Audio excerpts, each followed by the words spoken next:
Assalamualaikum warahmatullahi wabarakatuh. Salam ceria untuk kita semua dan kembali lagi bersama saya Muhammad Fajri Masudan dalam acara podcast Madasa, dan kali ini saya tidak sendirian, di mana pada kali ini saya ditemani oleh seorang pemimpin muda ya. Pemimpin muda yang lebih dan ini sangat bisa memotivasi kita semua gitu, khususnya para pelajar di Indonesia. Kali ini kita akan ngebahas mengenai organisasi ataupun forum yang diketuai oleh Bang Dita ini. Dan apa itu sih Bang? Silakan. Oke. Jadi perkenalkan, nama saya Pradipta Kadri. Teman-teman bisa panggil saya Dita. Hai Bang Dita. Iya. Karena bapaknya juga panggil saya Dita atau Yeah. Pradip, boleh lah. Nah, alhamdulillah semenjak tahun 2019 pada bulan Agustus saya sendiri diamanahkan oleh Allah untuk menjadi ketua Forum Pelajar Sadar Hukum dan HAM Kabupaten Sukabumi. Dan sudah. Dan itu apa sih Forum Pelajar Sadar Hukum? Itu sebuah forum untuk mewujudkan kesadaran hukum baik pelajar maupun masyarakat. Dan buat EPSA ini sendiri Bang nih, kan ini untuk wilayah Kabupaten Sukabumi ya, yang Bang Dita ketua ini. Dan mungkin kali ini kita semua pengen tahu apa sih yang sekarang sedang difokuskan oleh EPSH dalam program-program yang akan dilaksanakan ke depannya gitu Bang. Jadi intinya program EPSH Kabupaten Sukabumi itu fokus utamanya adalah membentuk pelajar yang sadar hukum. Kalau misalkan untuk ya, pada saat ini itu banyak sekali program kita, tetapi dalam digarisbawahi targetnya adalah membentuk kesadaran hukum melalui program keluarga sadar hukum. Wah, program apa tuh? Mungkin akan kita ulik lebih dalam pembahasan kita kali ini. Jadi yang belum tahu apa itu keluarga sadar hukum, mungkin Bang Dita boleh menjelaskan sedikit saja mengenai penjelasannya. Ya. Ini kan ya, ada 3 kata: keluarga, kesadaran, dan juga hukum. Ya. Jadi keluarga itu ya jadi kayak seperti seperti 2 orang atau lebih, di mana dalam satu lingkup yang mempunyai rasa yang sama. Setelah ada keluarga, baru ada kesadaran. Ya. Nah, kesadaran apa sih? Jadi kesadaran itu merupakan suatu dorongan hati, hati lah gitu. Tidak terpaksa ya Bang? Tidak terpaksa. Artinya taat dan juga patuh, dimana kita itu bisa patuh sama taat tanpa paksaan manapun terhadap hukum. Setelah ada sadar, baru hukum. Nah, hukum itu sendiri tatanan atau aturan-aturan, norma-norma yang mengatur segi tatanan masyarakat. Kayak gitu Bang Paji. Itu kalau misalkan kita berbicara tentang hukum, tentu saja ini harus bicara juga tentang landasannya nih Bang. Ya. Nah, kalau misalkan dasar hukum dari keluarga sadar hukum itu sendiri, ada gak sih Bang dasar hukumnya? Keluarga sadar hukum ini itu tuh bermulai dari adanya peraturan menteri Menkumham ya. Berarti ini bukan program yang dibuat sendiri atau kayak apa ya, kepengen sendiri gitu kan? Ya. Jadi ini emang dari turunan langsung dari peraturan pemerintah. Ya.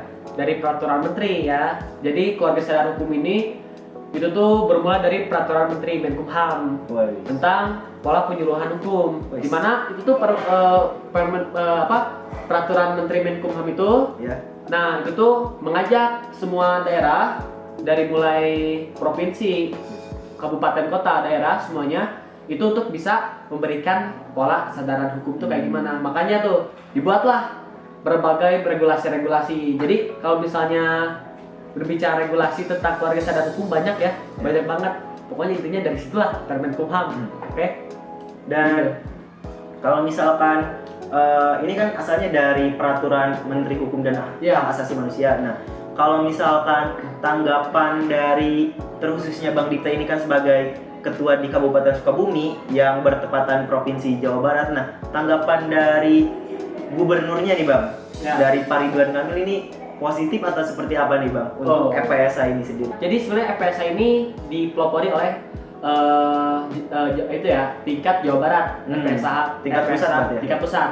Jadi Kabupaten Kota ini, FPS Saham Kabupaten Kota ini sebagai kepanjangan tangan dari adanya FPS Saham Jabar untuk mewujudkan kesadaran hukum, gak lain dan gak bukan. Tanggapan dari Pak Gubernur itu, dia berpesan pada FPS Saham Jawa Barat, di mana nantinya dipegang oleh FPS Saham Kabupaten. Ini tuh ada harapan Jawa Barat itu ada harapan.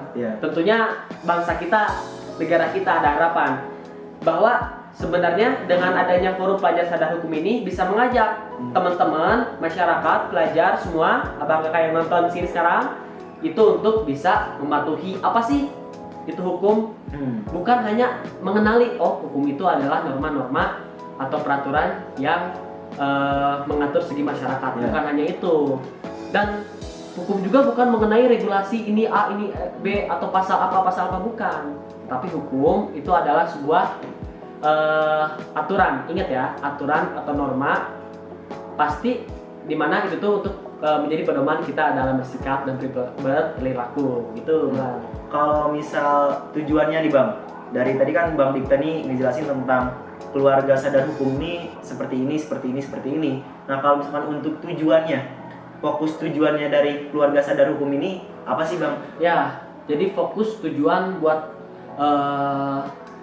keluarga sadar hukum itu tuh antara lain pertama pemerintah sama pemuda-pemuda yang berinisiatif ya Bang untuk bisa mewujudkan kesadaran hukum, dimana yang pertama itu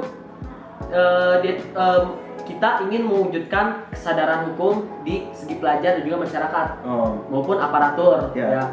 Nah yang kedua, jadi setiap aparatur ataupun anggota masyarakat sadar hak dan kewajibannya karena itu sudah diatur oleh hukum itu sendiri. Nah yang ketiga itu dimana budaya hukum sudah menjadi sikap dan perilaku pola hidup dari setiap masyarakat. Jadi kalau misalnya kita berbicara hukum, tidak ada kata sanksi apabila si hukum itu sendiri dipahami sebagai kesadaran diri masing-masing. Kalau misalkan ini nih Bang, kan FPSH dari nama aja Forum Pelajar Sadar Hukum. Nah terus kalau misalkan untuk pembahasan hak asasi manusia nih Bang, soalnya tadi saya dengar itu dari tujuan yang kedua ya, itu menciptakan aparatur dan anggota masyarakat menyadari hak dan kewajibannya. Nah untuk hak asasi manusia ini apa sih Bang ya? Ya ini udah masuk HAM berarti ya? Iya udah masuk HAM. Udah masuk HAM, hak asasi manusia. Dan berbicara ini sebenarnya saya pun sendiri itu tuh sangat berhati-hati mengenai hak asasi manusia. Soalnya kalau misalkan salah menafsirkan ini bakal multi tafsir nanti. Iya, salah menafsirkan multi tafsir dan jadinya cekcok. Jangan ada debat di antara kita. Jadi sebenarnya hak asasi manusia ini adalah anugerah seperti yang pernah John Locke katakan itu. Hak asasi manusia ini adalah anugerah yang diberikan oleh Tuhan, di mana itu tuh dimiliki setiap manusia sebagai kodratnya yang sifatnya mutlak. Nah, hak asasi manusia ini sendiri merupakan hal-hal atau norma-norma sebagai prinsip dalam kita bersikap dan berperilaku. Makanya ada kata toleransi, makanya ada kata gotong royong, makanya ada kata sopan santun, karena itu berasal dari hak asasi manusia.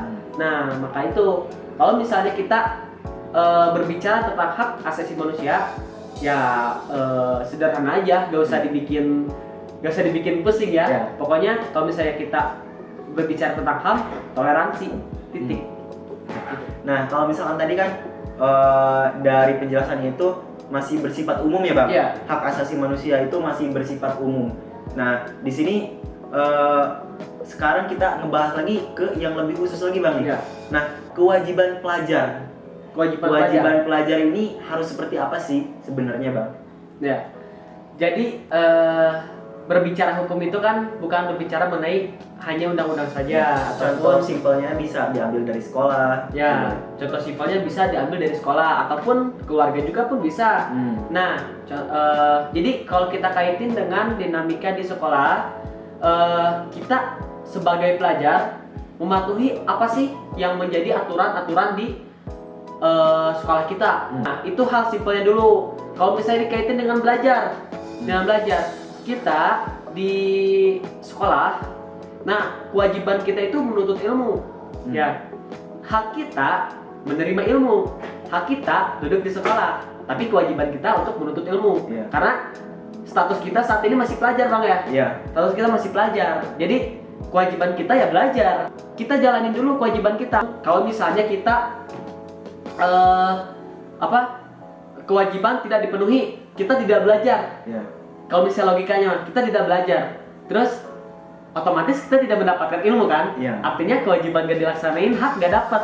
Gitu. Jadi makanya hak dan kewajiban itu sama, semua setara, seirama. Nah, gitu, itu kan untuk di ruang lingkup sekolah, kecilnya itu ruang lingkupnya di sekolah. Nah, buat kali ini kan FPSA ini sendiri menjadi sebuah ruang ataupun media bagi para pelajar yang memang ingin berkontribusi dan juga ingin mengetahui bagaimana sih hukum yang ada itu kan. Nah, buat FPSA ini sendiri, apakah ini upaya pemerintah daerah Jawa Barat ataupun pemerintah nasional untuk mempersiapkan pelajar Jawa Barat yang sadar hukum dan juga hak asasi manusia? Apakah ini adalah sebuah langkah atau bukan nih Bang? Nih, jadi ini salah satu dukungan dari pemerintah. Jadi sebenarnya setelah adanya peraturan gubernur mengenai pelantikan FPSA Jawa Barat, gubernur pun mengeluarkan peraturan. Ya, gubernur mengeluarkan peraturan. Tentunya dari adanya Permenkom itu sendiri, Bang. Nah, setelah itu FPSA Jabar sebagai media forum pelajar sadar hukum, dia target utamanya, cita-cita luhurnya itu untuk membentuk pelajar dan masyarakat yang patuh akan hukum atau sadar tanpa ada ikatan apapun, kayak paksaan atau ketakutan. Justru malah harus dibikin fun gitu. Nah, makanya banyak banget program FPSA Jabar ini, Bang. Kayak mulai lomba-lomba, seminar, ataupun sosialisasi atau kegiatan fun gitu kan. Itu banyak banget. Karena tadi ada upaya pemwujudan dari hukum itu sendiri. Itu tindakan, pendidikan, sama kampanye. Nah, kalau misalkan kita bicara tentang kampanye untuk bisa masyarakat dan juga khususnya para pelajar mengetahui dan sadar hukum tentunya. Nah, ini tentunya harus membutuhkan banyak sekali partisipan kan Bang? Nah, kalau misalkan kita ngelihat dari jumlah anggota FPSA ini sekarang berapa Bang kira-kira? Jadi untuk FPSA HAM Kabupaten Sukabumi ada 35 orang sesuai SK Bupati. Nah, jadi yang Bang Dikta rasakan ini apakah masih kurang atau ini sudah mencukupi agar bisa terwujudnya ataupun tujuan dari FPSA ini terwujud gitu Bang?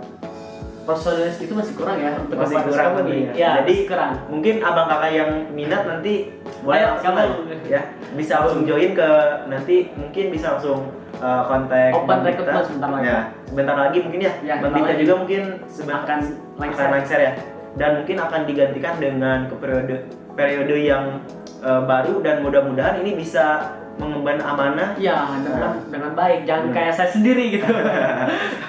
Dan FPSA ini sendiri kan tentunya menjadi sebuah media yang seharusnya disupport oleh semua kalangan. Soalnya ini kalau misalkan saya lihat ini banyaklah dampak positif untuk masyarakat, khususnya untuk para pelajar. Nah, untuk sosialisasinya kan pada saat ini tuh zamannya modern kan Bang, teknologi, dan tentunya FPSA pasti punya cara sendiri kan, khususnya mungkin lewat sosial media ataupun website dan lain-lain. Jadi jangan ke SV terus atau ke SG terus. Kalau misalkan website ataupun sosial media dari FPSA sendiri apa Bang? Ada follow ya. follow sekalian promosi aja. Promosi. Jadi follow akun media sosial kita, yaitu FPSA Jabar dan juga FPSA HAM Kabupaten Sukabumi atau FPSA KABSI. Itu sosial media apa Bang? Itu sosial media IG, Instagram ya. Itu IG. Adapun TikToknya ada TikToknya. Ada juga Bang. Karena kemarin kita kampanye lewat TikTok Bang. Ini mungkin sebuah cara untuk sosialisasi yang bisa diterima dengan baik gitu. Soalnya sekarang ini lagi emang musim-musimnya sih Bang. Musim-musim. Jangan sampai kita lihat yang seger-seger aja gitu. Nah, udah itu akun Facebook udah ada. Iya. Tinggal cari di kolom pencarian FPS Saham Kabupaten FPSA Jabar. Ya. Setelah itu kami juga ada Twitter, tinggal dilihat aja kolom pencariannya sama. Banyak deh. Tinggal ketik aja FPS Saham Jawa Barat, nanti ada FPS Saham kabupatennya gitu. Bisa dilihat ya. Jadi emang lumayan bisa di semua sosial media FPS aja Ya, karena melakukan sebuah tindakan sosialisasi kan, supaya bisa diterima dengan baik juga. Baik. Nah, kalau misalkan mungkin untuk penutup nih, Bang Dikta bisa memberikan pesan ataupun untuk pesan untuk para pelajar agar bisa sadar hukum nih, Bang. Oke, pesan ya Bang. Ya. Aduh, pesan ini sesuai pengalaman ya. Ya. Jadi sebenarnya kalau dari saya sendiri selaku yang lagi menjabat menjadi Ketua FPS Saham Kabupaten Sukabumi, itu ada pesan kepada anak-anak muda, Nah, gimana? kepada teman-teman yang ada di luar sana. Nah, jadilah problem solver, jangan jadi troublemaker. Nah, kenapa jadi problem solver? Karena negara Indonesia itu butuh solusi, ya, bukan butuh opini. Seperti itu. Jadi teman-teman jangan saya saranin bagus jika teman-teman itu bermain politik dari awal. Ya. Tapi jangan sampai politik itu sendiri menghancurkan siasat apa yang tadinya positif jadi negatif, seperti itu. Opini boleh keluarkan, itu hak dari abang kakak. Nah, tapi harus dibatasi. Lebih bagusnya kita jadikan opini kita sebagai ladang solusi, kayak gitu. Jadi pemuda itu adalah problem solver, bukan troublemaker. Apalagi stagnan gitu, gak ada perubahan. Problem solver bukan, apa-apa bukan. Dan tentunya mungkin apa yang disampaikan Bang Dikta ini menjadi ajakan juga untuk kita semua, mungkin terkhususnya yang tadi saya dengar ya, dan juga kita semua dengar, ini untuk keanggotaannya ini masih minim sekali ya, dan mungkin memerlukan sekitar mungkin 2 kali lipat ya Bang, untuk bisa tujuannya ini bisa berjalan dengan baik lah ya dalam pelaksanaannya. Karena kita target Kabupaten Sukabumi ini harus ada 150 orang Bang. Wis, berarti 3 kali lipat atau 5 kali lipat itu justru ya? Iya, 5 kali lipat. Karena nanti ada yang ditempatkan di bagian utara di sekitar Cisaat, Cibadak. Ada yang bagian di Pelabuhan Ratu, itu jauh banget ya. Ada yang di bagian Parung Kuda ke sana. Jadi ada 3 bagian di sini, bagian Cisaat, Cibadak tuh, sini Pelabuhan, sini sana Parung Kuda. Jadi makanya kita butuh banyak banget. Nah, nanti dikoordinir oleh setiap masing-masing koordinator daerahnya. Come join us, asik. Come and join with us. Dan mungkin untuk abang kakak yang bisa minat nanti langsung bisa di follow ya, akun Instagram, Twitter, dan juga DM. Facebooknya. Dan mungkin untuk pembahasan kita kali ini kita cukupkan saja ya Bang. Cukupkan saja. Mungkin buat abang kakak yang masih penasaran bisa langsung ke websitenya. Websitenya apa ya Bang? Websitenya FPSA Jabar, fpssahamjabar.org, atau FPSA langsung ketik juga udah ada sih. Oh ya. Berarti ini nanti abang kakak bisa langsung cari atau searching sendiri untuk kejelasan lebih lengkapnya. Dan untuk jangan lupa follow juga IG saya. Al-Kadri Difta. Nanti boleh lah DM atau apa. Silakan. Bisa tapi tanya jangan sampai modus-modus ya. Bisa tanya-tanya juga, dan mungkin tujuannya sebenarnya ini adalah terciptanya pelajar yang sadar hukum yang nantinya mungkin ini menjadi generasi pelanjut juga kan ya. Amin. Dan untuk generasi pelanjut ini mudah-mudahan bisa mengemban amanah ataupun bisa mempunyai persiapan sebelumnya nih Bang, sebelum terjun ke dunia yang memang benar-benar gitu kan. Kita harus persiapkan diri dulu bagaimana dari hukum itu sendiri dan juga bagaimana pelaksanaannya yang harus kita laksanakan kayak gitu. Nah, mungkin cukup sekian untuk pertemuan kita kali ini. Terima kasih untuk abang kakak yang sudah setia menemani kita dan juga menonton. Mudah-mudahan ini bisa diterima dengan baik dan juga bisa dipikirkan kembali untuk abang kakak bagaimana caranya menjadi pelajar yang benar-benar sadar hukum. Ya, mungkin cukup sekian. Terima kasih. Saya Muhammad Fajri Masudan dan rekan saya Pradipta Al-Kadri pamit undur diri. Terima kasih. Assalamualaikum warahmatullahi wabarakatuh. Sampurasun.